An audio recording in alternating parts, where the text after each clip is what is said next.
औज़ुबिल्लाहिमिनश्शैतानिर्रजीम बिस्मिल्लाहिर्रहमानिर्रहीम रब्बी यस्सिर वला तुअस्सिर वतम्मिम बिल खैर व बिक नस्तईन आमीन या इलाही आमीन रब्बी ज़िदनी इल्मा रब्बी ज़िदनी इल्मा रब्बी ज़िदनी इल्मा। कैसे हैं आप सब? ठीक हैं? तबीयत से ठीक है आपकी? आज हम जो हमारा लेक्चर होगा वो होगा आईआर का फर्दर हम जो नेक्स्ट टॉपिक देखेंगे cold war causes and impacts. तो विदाउट वेस्टिंग टाइम जी हम स्टार्ट करते हैं। कोल्ड वार है क्या? बेसिकली 1945 से ऑनवर्ड 1991 तक दो ग्रेट पावर्स, एक साइड पे यूनाइटेड स्टेट्स ऑफ अमेरिका और दूसरी साइड पे सोवियत यूनियन जिसे रशिया कहते हैं, अब इन दोनों के दरमियान जो जंग हुई, और ये एक ऐसी जंग थी जिसके अंदर इन दोनों की प्रॉपर एक जिस तरह मिलिट्री इंगेजमेंट होती है उस तरह ना हुई, बल्कि इन्होंने एक थर्ड कंट्री के अंदर किसी एक और जगह के अंदर जाके जंग लड़ी और वहां पर इन्होंने सिर्फ सपोर्ट किया। ठीक है, तो उसको कहा जाता है कोल्ड वॉर। ये एक ऐसा इरा था जो कि एक अनसर्टेन इरा था। ठीक है, जिसके अंदर दुनिया की जो दो मेजर पावर्स थी उन्होंने अपनी अपनी साइड्स को सपोर्ट किया और किसी और जगह पे जंग हुई। कोरिया की वॉर हुई 1950 से 1953 के अंदर। तो एक साइड पे नॉर्थ कोरिया था, दूसरी साइड पे साउथ कोरिया था। साउथ कोरिया को सपोर्ट करने वाला यूएसए था और नॉर्थ कोरिया को सपोर्ट करने वाला सोवियत यूनियन था और साथ चाइना था। सिमिलरली वियतनाम वार की जंग हुई, वहां पर भी इसी तरह था। एक साइड पे नॉर्थ साउथ वियतनाम था, दूसरी साइड पे साउथ वियतनाम था। सिमिलरली अफगानिस्तान के अंदर वॉर हुई तो यहाँ पर भी हम भी पार्टनर थे वैसे इस जंग के अंदर को। तो एक साइड पे यूएसए था और दूसरी साइड पे सोवियत यूनियन था। तो ये तीन मेजर जंगें हुई कोल्ड वार के दौरान। ठीक है, हम इसको देखेंगे कि इसकी जो काजेज थी वो क्या थी और उसके बाद फिर हम इसकी इम्प्लीकेशंस देखेंगे। तो सबसे पहले हम देखते हैं जी काजेज क्या थी कोल्ड वॉर की। सबसे पहला पहला जो इनका इशू था वो था आइडियोलॉजिकल डिफरेंसेस। आइडियोलॉजिकल डिफरेंसेस कैसे कि जो सोवियत यूनियन था वो सपोर्ट करता था कम्युनिज्म को, जबकि यूएस जो था वो सपोर्ट करता था कैपिटलिज्म को। अब ये दो मेजर सिस्टम्स हैं जो कि दुनिया के ऊपर राइज हुए। एक साइड पे सोवियत यूनियन का कम्युनिज्म और दूसरी साइड पे यूएस का कैपिटलिज्म।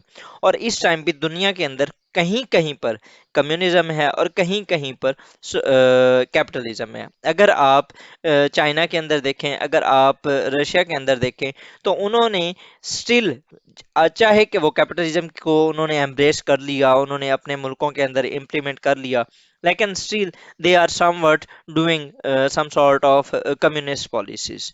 ठीक है, जो उन्होंने अपनी सप्रेशन करनी होती है अपनी आवाम को, या ओवरऑल और भी बहुत से इस तरह के मसाइल हैं कि जिनको हम ये कंसीडर कर सकते हैं कि वहां पर अभी भी कुछ ना कुछ हद तक कम्युनिज्म है। उसके बाद पावर स्ट्रगल, जिस तरह आईआर का एक कंसेप्ट है, बैलेंस ऑफ पावर का मसला था। ठीक है, और रियलिस्ट का पर्सपेक्टिव से अगर आप देखें तो जिस तरह मैंने आपको ऑलरेडी बताया था कि उनकी मैक्सिमाइजेशन ऑफ पावर उन्होंने करनी होती है। तो इन दोनों की पावर स्ट्रगल भी थी जिनकी वजह से ये जो जंग थी ये स्टार्ट हुई। उसके बाद ये पोस्ट वर्ल्ड वार टू रीअलाइनमेंट्स। अब देखें जैसे ही वर्ल्ड वार टू खत्म हुई थी उसके बाद दो मेजर पोल इस दुनिया के ऊपर उभरे थे। एक साइड पे यूएस था और दूसरी साइड पे सोवियत यूनियन था। तो अब जो बाकी सारी दुनिया थी उनको ये जो कंट्रीज थे अपनी तरफ अलाइन करने की कोशिश कर रहे थे कि ये अब हर मुल्क के अंदर जो भी एक नया, एक तो वर्ल्ड वार टू के बाद काफी डीकोलोनाइजेशन हुई थी, नई से नई स्टेट्स बनी थी। हम उसको इंशाल्लाह हमारा जो अगला लेक्चर होगा वो उसी चीज के ऊपर होगा, decolonisation of Africa and Asia. तो उसके अंदर बहुत सी ऐसी स्टेट्स थी जो कि आई। तो फिर जब भी कोई नई स्टेट इमर्ज होती थी तो दोनों यूएस एंड यूएसएसआर ट्राई करते थे कि वो हमारे ब्लॉक में आ जाए। जिस तरीके से पाकिस्तान भी जब इंडिपेंडेंट पाकिस्तान हुआ तो उसके बाद यूएस की तरफ से भी हमें इनविटेशन आया और हमें यूएसएसआर की तरफ से भी आया, और इवेंचुअली हमने यूएस को जो है वो फॉलो किया था और उसके ब्लॉक में चले गए थे। Similarly arm race. अब देखें कि उस टाइम जब 1945 के अंदर यूएस ने अपने न्यूक्लियर जो बॉम्ब्स थे उनको डेटोनेट किया, तो उसके बाद दुनिया के अंदर ये जो खास तौर पे ये जो दो पावर्स थी इनके दरमियान न्यूक्लियर की वॉर भी स्टार्ट हो गई। तो वो जो आर्म रेस थी वो स्टार्ट हुई उसकी वजह से जो इनके अलाइन थे नेशंस।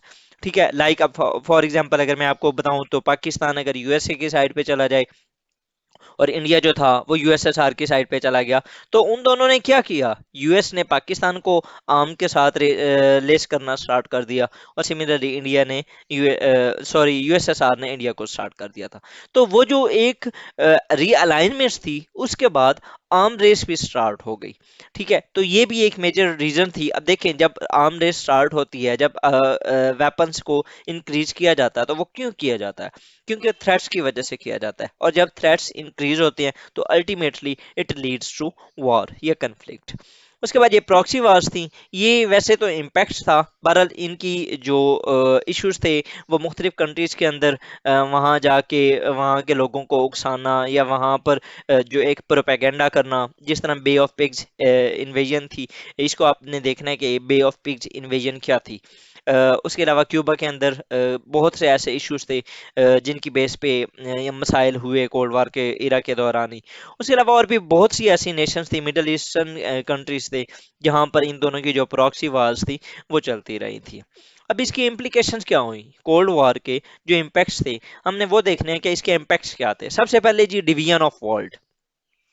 मतलब कि जो दुनिया थी वो दो पोल्स के दरमियान डिवाइड हो चुकी थी। एक साइड पे मगरिब का पोल था और एक साइड पे मशरिक का पोल था।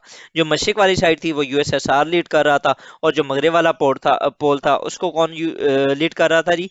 United States of America. अब जितनी भी जो यूरोपियन पावर्स थी जो कि वर्ल्ड वॉर टू का हिस्सा थी और वो हार गई थी, उन सब ने यूएस को ज्वाइन कर लिया था। सिमिलरली अगर हम फर्दर देखें तो arm race and nuclear threat, ये मैं आपको ऑलरेडी बता चुका हूँ। उसके बाद ये प्रॉक्सी कॉन्फ्लिक्ट्स, अब जिस तरह कोरिया के अंदर हुआ, ठीक है, कोरिया हो गया, वियतनाम हो गया, अफगानिस्तान हो गया, ये क्या थे? ये प्रॉक्सी कॉन्फ्लिक्ट्स थे। मतलब कि आप अपनी जो धड़ा है, आपका अपना जो एक पार्ट है, आपकी अपनी जो साइड है, आप उसको सपोर्ट कर रहे हैं, आप खुद जंग नहीं लड़ रहे। ठीक है, लेकिन हमें जो अफगानिस्तान के अंदर, अब देखें, मुजाहिदीन जनरेट किए गए। ठीक है, वो जनरेट किए गए with the help of US, sorry, Pakistan and Saudi Arabia. फिर उनको फंडिंग की गई। फंडिंग किसने की? यूनाइटेड स्टेट्स ऑफ अमेरिका ने। और वो लड़े किसके खिलाफ? यूएसएसआर के खिलाफ। ठीक है, अब मतलब कि इसके अंदर मल्टीपल पार्टीज इन्वॉल्व थी। सिमिलरली अब अगर आप यमन की बात मैं आपको एक एग्जांपल दे देता हूँ कि यमन के अंदर सऊदी अरेबिया और ईरान लड़ रहे हैं। अब क्या हो रहा है कि यमन के अंदर जो हौती रेबल्स हैं उनको सपोर्ट कर रहे हैं ईरान की गवर्नमेंट, और जो हौतीस के खिलाफ लड़ रहे हैं जो गवर्नमेंट है, उनको सपोर्ट कर रहा है सऊदी अरेबिया। तो ये अब वहां पर एक प्रॉक्सी वार चल रही है। Similar was the case Korea के अंदर, वियतनाम के अंदर और अफगानिस्तान के अंदर। वहां पर भी इसी तरह होता था कि एक साइड को यूएस सपोर्ट करने लग जाता था और दूसरी साइड को सोवियत यूनियन सपोर्ट करने लग जाता था। अब जंग जो होती थी वो बेसिकली इन दो बड़े हाथियों के दरमियान होती थी, लेकिन उसके अंदर जो रगड़ा जा रहा था वो गरीब मुल्क रगड़ा जा रहा था, जिसमें कोरिया था, वियतनाम था, अफगानिस्तान था। उसके बाद ये फर्दर हम देखें तो स्पेस रेस, ये स्टार वार्स के नाम से एक सीरीज भी थी, आपने अगर नहीं देखी तो आप उसको लाजमी देखिएगा। तो इसके अंदर आपको याद होगा 1959 1960s के ऑनवर्ड ना, स्पेस के अंदर भी जाने के लिए काफ़ी कुछ इनके दरमियान जो रेस थी वो स्टार्ट हो गई थी। पहले यूरी गागरिन जो रशिया का था वो गया, उसके बाद स्पुतनिक 1 2 3 4 5 ये सारे स्टार्ट हुए। सिमिलरली फिर अमेरिका ने जो क्लेम किया कि उसने चांद के ऊपर कदम रखा। तो ये सारी जो चीज़ें थी वो स्पेस के अंदर भी, ये खास तौर पे जो रेगन का एरा था उसके अंदर बहुत ज़्यादा इसके ऊपर भी जोर दिया गया। उसके बाद अगर फर्दर हम देखें तो आइडियोलॉजिकल पोलराइजेशन, वो जिस तरह दो पोल्स बन चुके थे। मगरब वाला पोल जो था वो कैपिटलिस्ट ब्लॉक था, और जो मगरब वाला पोल था वो मशरिक वाला पोल था वो क्या था? कम्युनिस्ट ब्लॉक था। एक जो कैपिटलिज्म था वो किसकी फिलॉसफी के ऊपर था? एडम स्मिथ की फिलॉसफी, जो उसने कहा था कि जो द वेल्थ ऑफ नेशन के अंदर जो उसने बताया था। और दूसरी साइड पे जो कम्युनिज्म था वो सपोर्ट करता था कार्ल मार्क्स की फिलॉसफी को।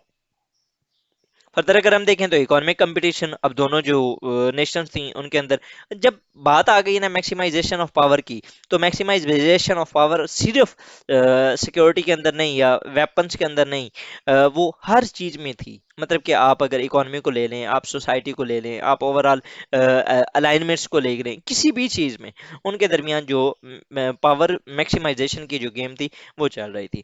Similarly globalisation of the conflict, जो कन्फ्लिक्ट था अब वो जो उस टाइम के जो मसाइल थे वो सिर्फ एक बंदे का मसाइल नहीं होता था, वो पूरी दुनिया का मसला होता था। मतलब कि अगर फॉर एग्जांपल कोरिया के अंदर जंग छिड़ी है तो वो सिर्फ कोरिया का मसला नहीं था, it was the world's problem. क्यों? क्योंकि उसके अंदर दो दुनिया की मेजर पावर्स थी जो कि लड़ रही थी, और उनका influence from the very north to the very south था। अगर ईस्ट देखें तो ईस्ट से लेकर वेस्ट तक, मतलब कि हर जगह पे उनका जो था एक इन्फ्लुएंस था।